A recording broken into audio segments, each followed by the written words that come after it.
Shalom saudara-saudara yang terkasih di dalam nama Tuhan Yesus Kristus. Kali ini kita berjumpa kembali dalam Psalm 3 sesi yang ketiga. Yaitu masuk hadirat Tuhan dengan doa. Saudara, begitu pentingnya arti doa di dalam kehidupan orang-orang percaya. Di dalam kehidupan orang-orang Kristen. Tuhan Yesus sendiri sudah memberi teladan kepada kita. Setiap kali Tuhan Yesus habis melayani, selalu dia menyempatkan diri untuk berdoa. Mencari hadirat Bapa. Untuk dicas saudara. Seperti HP, perlu dicas. Kehidupan orang Kristen pun demikian. Perlu dicas di dalam doa. Karena apa? Doa itu adalah kunci saudara. Untuk mengalami pertumbuhan rohani. Karena tanpa doa, rohani kita itu akan mati. Tidak bisa bertumbuh. Dan bahkan tidak dapat hidup di dalam kemenangan. Karena hidup kita akan biasa-biasa saja. Jadi doa itu sangat penting. Karena akan membawa kita juga dalam kehidupan yang penuh mujizat Tuhan. Dengan doa ada kuasa mujizat di dalam setiap perkataan kita. Dengan doa kita juga semakin mengenal akan Tuhan. Coba kalau saudara misalnya punya teman. Kalau saudara bergaul terus bersama teman saudara, pasti saudara akan lebih mengenal siapa dia. Dibanding dengan kalau saudara hanya bertemunya setahun sekali. Tentu akan lebih efektif dan lebih mengerti keadaan teman saudara itu kalau saudara bergaul setiap hari. Oke? Nah, apakah doa itu?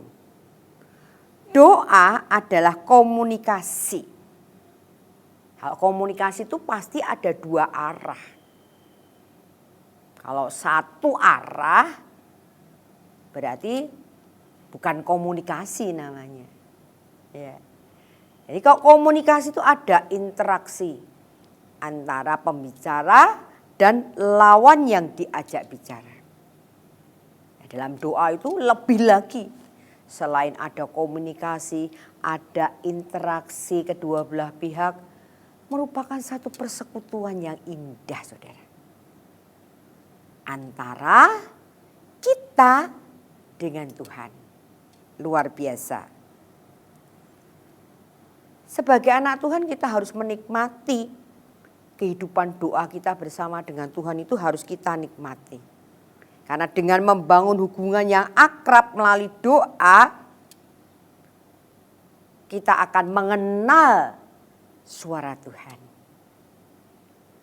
Kalau misalnya kita punya anak, kita kenal anak kita. Sejak bayi kita kenal suaranya. Nah ketika dia datang meskipun kita ada di belakang, kalau dia bersuara pasti kita tahu, oh yang datang ini si Doni ini. Bukan si Benny tapi Doni.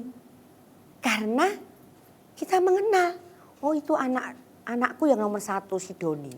Suaranya seperti itu. Itu bukan suara Benny. Bukankah begitu saudara? Nah saudara, mengapa kita harus berdoa? Mengapa? Karena dengan doa kita membangun hubungan yang intim dengan Tuhan. Intim itu bagaimana tuh? Oh, intim tuh seperti kalau kita berpacaran, ya. Kita membangun intim satu dengan yang lainnya. Tentu membangun intim itu adalah sesuatu yang sangat indah, yang sangat menyenangkan, ya. Begitu pula suami istri. Kalau membangun hubungan yang intim, maka keluarga itu akan harmonis. Demikian juga di dalam doa. Kalau kita membangun hubungan yang intim dengan Tuhan, maka ada hubungan yang harmonis antara kita dengan Tuhan. Ada persekutuan yang indah antara kita dengan Tuhan. Selain itu saudara, doa juga mempertajam telinga rohani kita. Tadi sudah saya beri contoh, kalau Doni tadi datang, meskipun kita jauh, kita tahu itu Doni datang. Demikian juga kita. Kalau kita sering membangun hubungan intim dengan Tuhan dalam doa, maka telinga kita yang biasa sudah peka terhadap jasmani, suara anak kita, sekarang telinga kita lebih peka. Hati kita lebih peka akan suara Tuhan. Karena suara Tuhan itu lembut, saudara. Perlu satu tempat yang fokus. Pikiran kita, hati kita, perasaan kita tertuju kepada Dia. Nah, di saat itulah kita dapat mendengar suara Tuhan. Dan kepekaan itu, saudara, tidak instan, tapi harus dilatih, dilatih, sampai kita benar-benar mengenal akan suara Tuhan. Nah, ketika kita mengenal suara Tuhan, pastinya kita akan mendapatkan wahyu dari Tuhan, mendapatkan rema dari Tuhan, mendapatkan hikmat dari Tuhan. Apakah kita tidak bahagia mempunyai Allah seperti Dia? Yang memberikan hikmatnya kepada kita, yang memberikan remanya kepada kita. Tentu kita akan sangat senang sekali. Dalam doa, kita juga dapat mengalami berkat-berkat Tuhan. Yang pertama yang jelasnya, di dalam Yohanes pasal yang ke-16 ayat 24. Sampai sekarang kamu belum meminta sesuatu pun dalam namaku. Mintalah maka kamu akan menerima. Supaya sukacitamu penuh. Nah, Tuhan mengizinkan kita meminta. Tapi lihat itu pada ayatnya. Supaya sukacita kita penuh. Jadi waktu kita meminta, yang utama, number one, nomor satu, sukacita kita itu penuh dahulu.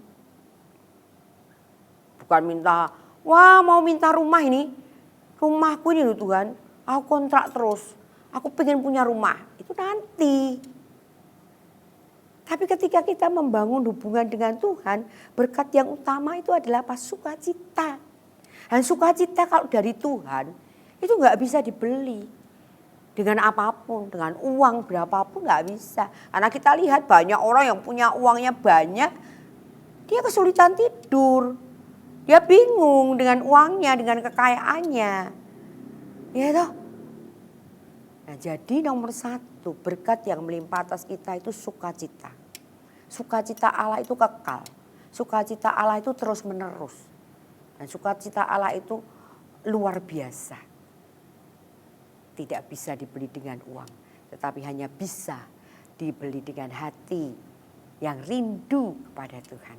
Dan Tuhan memberikan hal itu kepada kita. Oke. Nah, di dalam Yohanes 5 ayat 14 dikatakan, Ia mengabulkan doa kita jikalau kita meminta sesuatu kepadanya menurut kehendaknya. Oke. Tadi sudah diberi sukacita oleh Tuhan. Nah, dalam doa mungkin kita bisa minta, Tuhan, aku pengen punya anak. Tuhan, aku pengen punya jodoh. Tuhan, aku pengen punya ini dan itu. Boleh. Boleh. Minta boleh saja. Tapi di sini dikatakan, kamu boleh meminta sesuatu tetapi menurut kehendaknya. Ya kan? Kalau kita misalnya seperti kita sebagai orang tua. Anak kita mau minta es krim. Ya. Tapi kita tahu anak kita itu kalau makan es krim pasti langsung tenggorokannya sakit. Amandelnya kumat. Gitu. Lah, kita sebagai orang tua apa terus memberi? Ya enggak apa-apa, biar enggak apa-apa. Batuk ya sudah biarlah. Begitu sebagai orang tua. Kalau kita sebagai orang tua yang baik tentu tidak mengabulkan. Tentu memberitahu, jangan nih kamu itu kalau makan es krim langsung batuk. Langsung tenggorokanmu merah, radang. Nah, daripada kamu tuh minum obat terus, efeknya juga tidak bagus untuk tubuhmu. Nah, kita mencoba memberikan penjelasan kepada anak kita. Kalau misalnya rewel terus itu, mungkin satu saat kita, dah nih diberikan. Nah batuk, nah nih lihat nih, batuk tah? Tahu enggak? Kemarin sudah diberitahu mami tah, batuk kan? Nah, mungkin Tuhan seperti itu juga. Kalau kita meminta sesuatu pada Tuhan, dan Tuhan lihat apa yang kita minta itu tidak sesuai dengan kehendaknya dan tidak sesuai dengan keadaan kita, Tuhan tidak beri. Jadi jangan salahkan Tuhan. Bukan Tuhan tidak sayang kepada kita, tapi Tuhan tahu rencana yang terbaik untuk kita. Nah, bagaimana dengan kita? Apakah kita akan seperti anak tadi rewel, marah? Nah, itu terserah kita. Tapi memang di dalam doa Allah, Tuhan izinkan kita meminta. Tapi ingat, ada satu hal yang perlu kita garis bawahi, yaitu apa yang kita minta sesuai dengan rencananya. Oke? Nah, bagaimana kita berbicara kepada Tuhan melalui doa? Tuhan Yesus mengajari murid-muridnya ketika murid-muridnya itu bertanya kepada Tuhan, bagaimana caranya kita ini berdoa kepada Tuhan itu caranya bagaimana?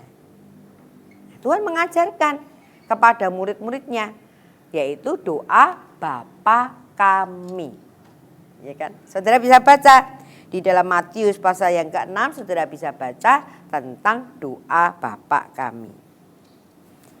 Doa Bapa kami itu ada dua bagian, saudara. Yang pertama, hubungan kita dengan Bapa di surga. Dan bagian yang kedua adalah hubungan kita dengan sesama kita. Nah, yang pertama itu yang utama adalah hubungan kita dengan Tuhan. Maka di situ dikatakan Bapa kami yang di surga. Alamatnya ada, Bapa kami yang ada di surga. Nah, di situ kita sedang membangun hubungan dengan Tuhan. Kita tahu keberadaan Tuhan. Oleh sebab itu kita katakan Bapa kami yang ada di surga. Jadi hubungan antara kita dengan Tuhan. Ada hubungan yang baik dahulu. Kalau kita tidak ada hubungan yang baik dengan seseorang, kita tentu tidak dipercayakan. Nah, demikian juga ini dalam doa kita harus membangun hubungan dulu yang baik dengan Tuhan. Baru kemudian dikuduskan namamu. Nah, orang itu kan senang ya kalau kita puji waktu kita temu. Wah, lama kita tidak ketemu ya. Waduh, kamu tambah cantik, kamu tambah muda. Wah, kok kamu sekarang kelihatannya ceria ya, makmur ya. Nah, demikian juga dengan Tuhan. Ketika kita bertemu Tuhan, kita menyadari bahwa kita itu bukan siapa-siapa. Kita ini hanya makhluk ciptaan Tuhan. Kita itu hanya debu yang kalau ditiup sebentar udah lepas, terbang. Nah, disitulah setelah kita membangun hubungan dengan Tuhan, kita memuja Dia, kita memuliakan Dia. Karena kita bangga kepada Dia. Karena Dia sudah menciptakan alam semesta ini yang Tuhan ciptakan. kita memuji Dia, kita memuliakan Dia. Karena Dia lebih dari segala apapun yang ada di dalam dunia ini. Termasuk diri kita, meskipun kita pandainya seperti apapun, kita ada di bawah Tuhan. Oleh sebab itu kita agungkan Dia, kita muliakan Dia, kita puji Dia dengan segenap hati. Bukan dengan mulut, saudara. Kalau dengan mulut percuma. Tuhan juga tahu. Gitu? Seperti Adam, Habil dan Kain. Tuhan tahu sama-sama mempersembahkan sama. Mereka tidak ngerti satu dengan yang lainnya. Baru mereka tahu ketika api menyambar milik Habil. Kain tidak. Nah, baru tahu di situ. Ternyata hati tidak dengan kesungguhan hati. Nah, demikian juga kita. Tidak ada yang bisa menilai hati kita ketika kita berdoa pada Tuhan. Hanya diri kita sendiri dengan Tuhan yang tahu. Nah, sebab itu jaga hati kita supaya kita berkenan di hadapannya. Okay? Terus kemudian datanglah kerajaanmu. Artinya kita mohon supaya kerajaan Tuhan itu hadir di dalam kehidupan kita. Kerajaan yang mana? Kerajaan surga hadir di dalam kehidupan kita. Suasana surga ada di dalam hidup kita. Sehingga kita merasakan satu luar biasa nikmatnya bersama dengan Tuhan. Satu kerinduan yang besar bersama dengan Tuhan. Karena ada kehadiran Tuhan di dalam kehidupan kita. Perlu, kalau kita berdoa Tuhan tidak hadir. Wah, kalau orang Jawa bilang itu ampang. Tidak ada rasanya. Tawar, tidak ada rasanya. Pernah saudara mengalami hati yang tawar? Ketika saudara berdoa, rasanya Tuhan jauh. Ada kalanya juga saudara mengalami, wah rasanya hadirat Tuhan luar biasa. Kenapa? Karena kita belum menghadirkan hadirat Tuhan, kerajaan Tuhan di dalam hati kita saat kita berdoa. Selanjutnya di situ dikatakan dalam doa Bapa kami, jadilah kehendakmu di bumi seperti di surga. Jadi biarlah kehendak Tuhan yang terjadi, kehendak Tuhan yang ada di surga yang terjadi di dalam kehidupan kita, di dalam dunia ini, bukan kehendak kita. Bukan keinginan, kemauan, kebutuhan kita. Tetapi kerinduan Tuhan untuk kita. Tetapi keinginan Tuhan, kehendak Tuhan yang terjadi di dalam hidup kita. Nah, itu bagian kita waktu kita berdoa kepada Tuhan. Bagian-bagian itu yang kita dahulukan, yaitu hubungan yang intim dahulu dengan Tuhan. Memuji Tuhan, memuliakan Tuhan, menghadirkan hadirat Tuhan dalam doa kita. Setelah itu baru kita membangun doa hubungan kita dengan sesama kita. Berikanlah kami pada hari ini makanan kami yang secukupnya. Kita boleh mohon pemeliharaan Tuhan, perlindungan Tuhan dalam hidup kita, juga dalam keluarga kita, dengan teman-teman kita. Kita boleh minta kepada Tuhan supaya kita diberikan berkat jasmani, diberikan berkat untuk kebutuhan kita. Ingat, kebutuhan, bukan keinginan. Wah, kalau keinginan kita tentunya banyak sekali. Ya, ini mau itu, sudah ini ya minta yang itu, sudah itu minta yang ina, ya kan? Tapi kalau kebutuhan Tuhan cukupkan, itu luar biasa. Dan itu menurut kehendak Tuhan, bukan karena kehendak kita. Oke? Nah, kunci di dalam doa itu apa? Ampunilah kami akan kesalahan kami, seperti kami mengampuni orang yang bersalah kepada kami. Itu kunci, saudara. Kalau saudara tidak mengampuni orang-orang yang menyakiti hati saudara, Tuhan katakan Bapamu di surga juga tidak mengampuni. Nah, kalau Bapa di surga tidak mengampuni, kita akan rugi sekali. Karena kita akan kehilangan hidup yang kekal. Mungkin kita tidak kehilangan kehidupan di dunia, tetapi hidup yang kekal, yang luar biasa, yang akan selama-lamanya itu akan kehilangan. Dan itu sangat menakutkan, saudara.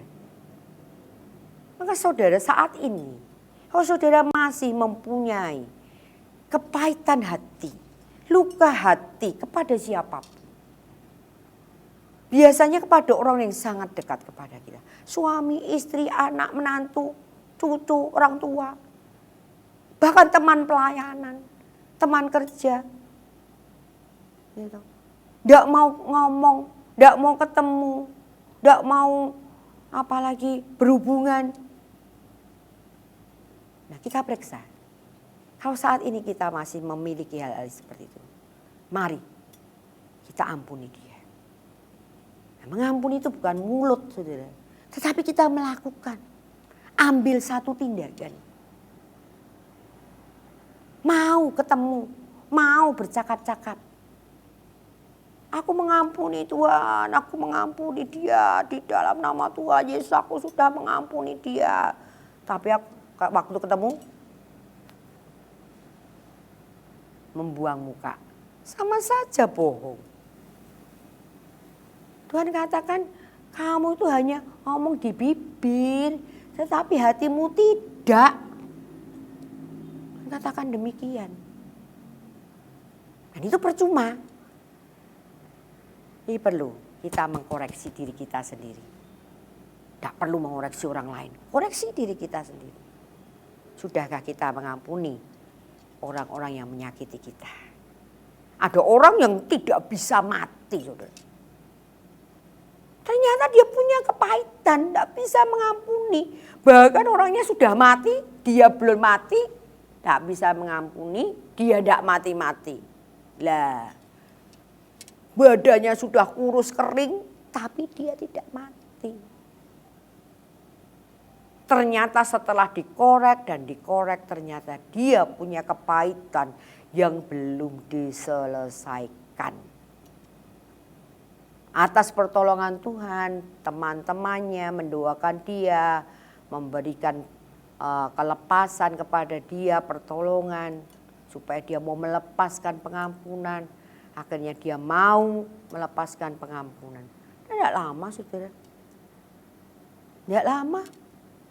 Beberapa jam kemudian dia bisa kembali kepada Tuhan dengan tenang. Sebelumnya sudah sakit, badannya kurus kering. Karena ada kepahitan dalam hatinya. Jadi selesaikan, saudara. Kalau saudara masih punya luka hati dan kepahitan kepada orang-orang yang menyakiti saudara. Oke? Kemudian, janganlah membawa kami ke dalam pencobaan, tetapi lepaskanlah kami dari yang jahat. Artinya doa ini supaya kita bisa berjaga-jaga. Mohon perlindungan Tuhan. Kita boleh mohon perlindungan Tuhan supaya Tuhan menolong kita dari orang-orang yang jahat. Boleh. Sehingga kita terlepas dari pencobaan. Namun kita sendiri perlu berjaga-jaga. Jangan kita mencobai Tuhan. Itu salah besar. Tuhan bilang, kalau kamu minum racun kamu tidak akan mati. Konteksnya apa dulu? Kamu tiba-tiba minum racun ya matilah. Nah, itu dipakai ketika seseorang dalam keadaan yang teraniaya, kejepit. Dia benar-benar dalam pelayanan Tuhan, kasih Tuhan. Sebetulnya dia target pembunuhan waktu dia membawakan misi Tuhan ke daerah pedalaman. Tapi ketika dia diberi minuman yang seharusnya racun dan seharusnya dia mati. Tapi Tuhan tolong. Untuk apa? Ada gunanya. Karena ketika dia minum racun dan tidak mati, orang lain yang belum percaya kepada Tuhan itu melihat. Dan orang-orang itu percaya. Nah, konteks itu seperti itu dipakai Tuhan. Bukan kita mencoba minum racun, ayo. Ya matilah. Tidak ada kontaknya, tidak ada hubungannya, tiba-tiba kita mencoba Tuhan dengan minum racun. Namanya bunuh diri itu. Oke, jadi kita perlu mendapat hikmat dari Tuhan. Nah, saudara, lanjutnya di dalam doa tadi dikatakan kita mendengar suara Tuhan. Kita mempertajam telinga rohani kita. Saya pernah nggak percaya, saudara, dengan perkataan suara Tuhan. Teman saya berkata, wah ini suara Tuhan berkata kepadaku ini ada lagi berkata suara Tuhan begini. Saya tidak percaya, saudara. Suara Tuhan. Waktu itu saya kalau berdoa ya seperti anak kecil itu minta, lapor ini, lapor itu. Itu aja.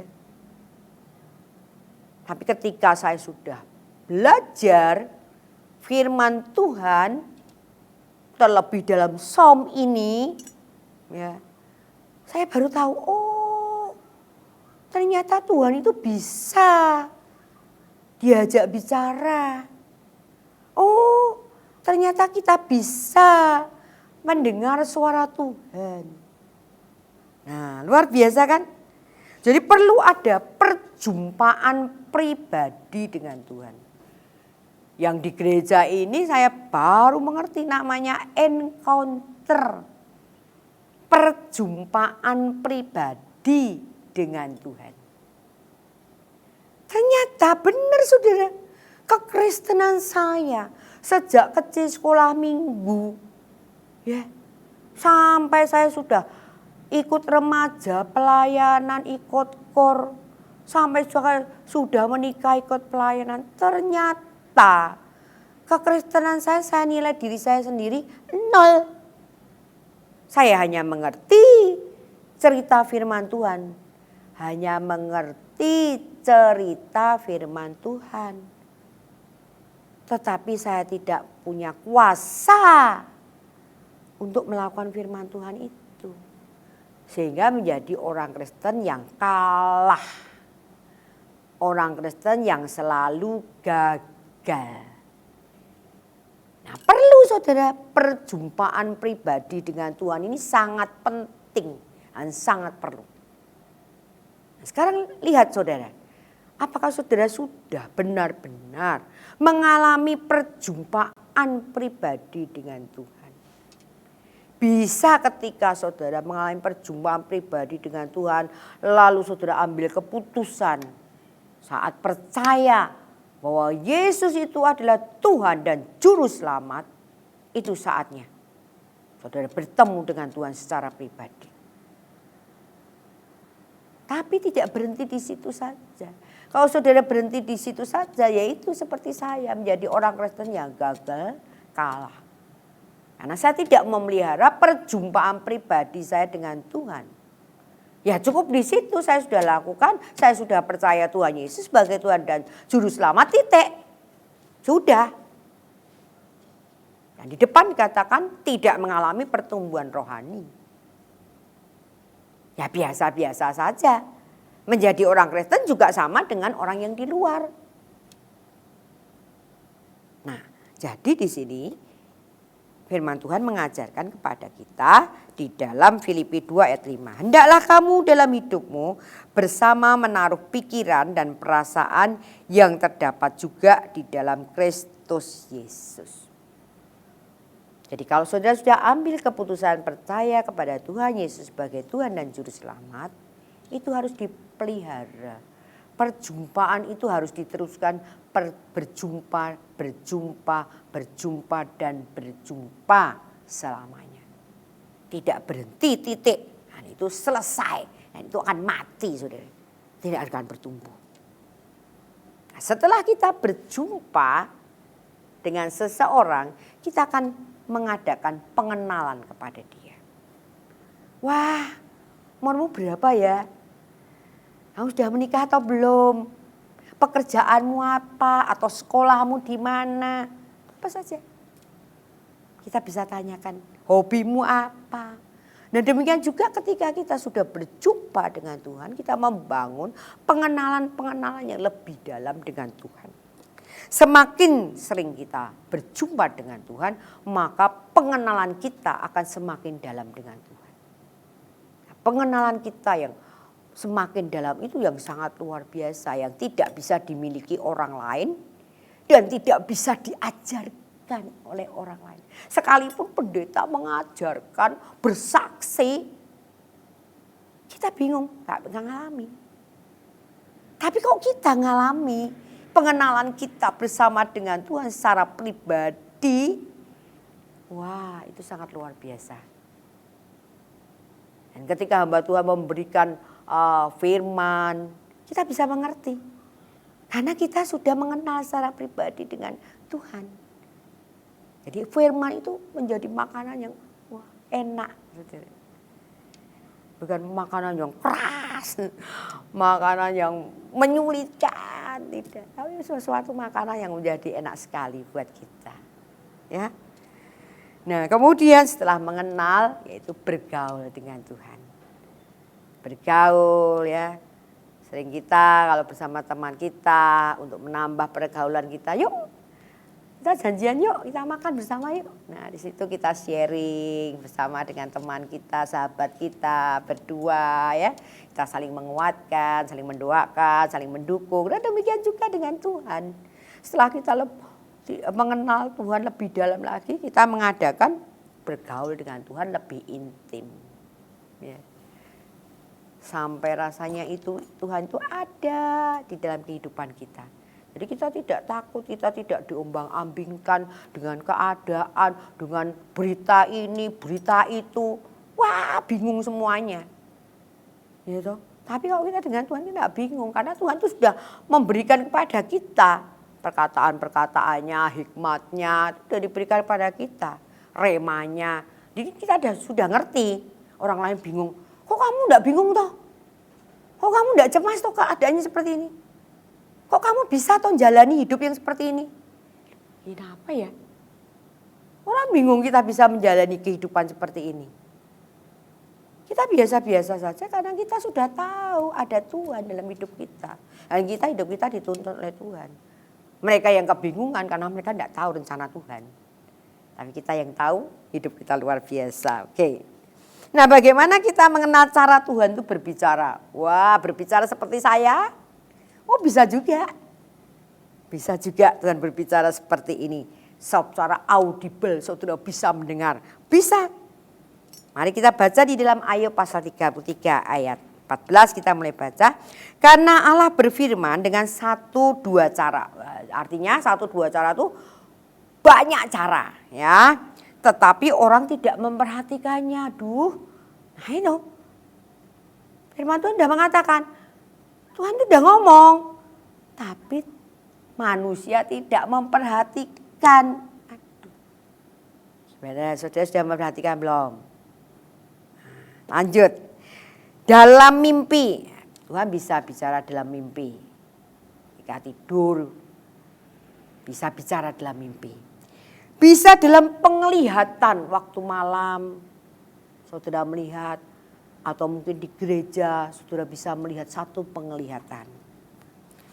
Bila orang nyenyak tidur, bila berbaring di atas tempat tidur, maka ia membuka telinga manusia dan mengejutkan mereka dengan teguran-teguran. Dengan penderitaan, ia ditegur di tempat tidurnya. Jadi Tuhan itu mau bicara dengan kita bisa dengan mimpi, dengan penglihatan, dengan suara, dengan sakit penyakit, dengan masalah. Oh, Tuhan bicara. Maka kalau dulu saya ngomel, wah Tuhan, aku tuh sudah punya masalah loh. Masalah yang satu belum selesai, punya masalah yang lain. Nah itu berarti belum kenal Tuhan. Tapi kalau sudah kenal Tuhan, ya, berdoanya, Tuhan terima kasih. Ya masalah yang aku hadapi ini. Tuhan ajar aku mengerti rencanamu, apa yang kau inginkan melalui masalah ini Tuhan. Kau mau bicara apa Tuhan kepadaku melalui masalah ini? Nah, enak kan? Nggak ngomel, nggak buang-buang energi. Tapi kita justru merendahkan diri, Tuhan bicara. Nih loh, kamu tuh seperti ini. Nah, kamu seperti ini karena kamu begini. Nah, Tuhan ingatkan. Tuhan tegur. Nah, Tuhan juga memberi penglihatan. Misalnya ada penglihatan yang saudara bisa lihat. Nah, penglihatan itu harus saudara juga jangan dibiarkan saja. Wah senang, aku dapat penglihatan surga. Benar enggak itu? Perlu dipertanyakan dulu. Jangan-jangan itu halusinasi saja. Ya. Nah, jadi kita harus hati-hati juga. Jadi Tuhan bicara bisa melalui hati kita. Telinga kita tadi audible, tetapi juga bisa melalui suara hati kita. Pernah saudara mengalami? Kalau belum, alami. Bersama Tuhan itu akan menguatkan saudara. Pokoknya kalau firman itu saudara bisa alami akan menguatkan saudara. Ya. Saya alami tiba-tiba Tuhan berbicara kepada saya. Ayo tengok mertuamu di sana di desa. Kamu udah lama gak menengok dia. Saya bingung kenapa. Kok saya harus menengok dia tiba-tiba. Dan dia katakan bawakan makanan kesukaannya. Nanti kalau dia mati kamu gak bisa lagi memberi makanan kesukaannya. Kenapa ya? Saya mencoba diam. Dan tanya Tuhan. Ternyata ada peneguhan. Oh benar, suami saya mimpi bahwa beliaunya meninggal.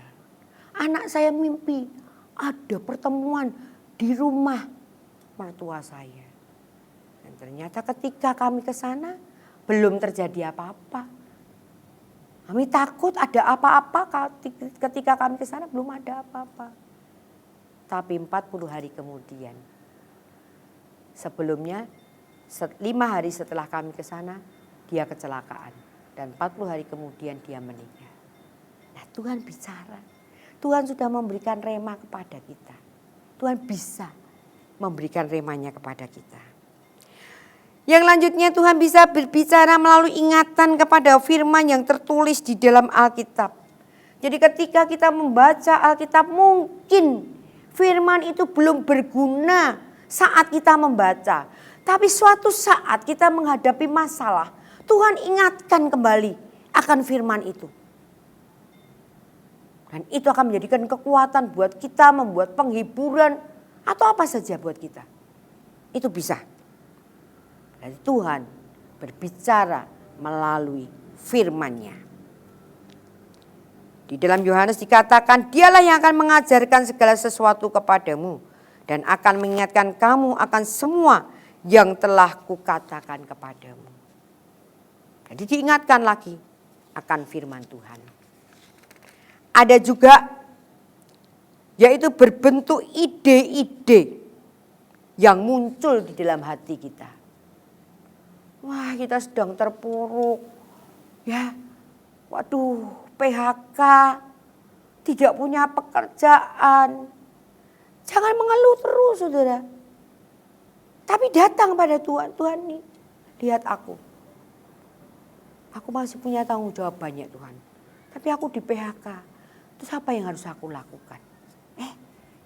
Tiba-tiba Tuhan kasih ide. Coba kamu kan bisa menjahit. Ayo menjahit. Nah, ternyata setelah dia menjahit bisa. Bahkan bertambah besar. bahkan penghasilannya lebih besar dari yang kemarin, dari yang ketika dia di PHK.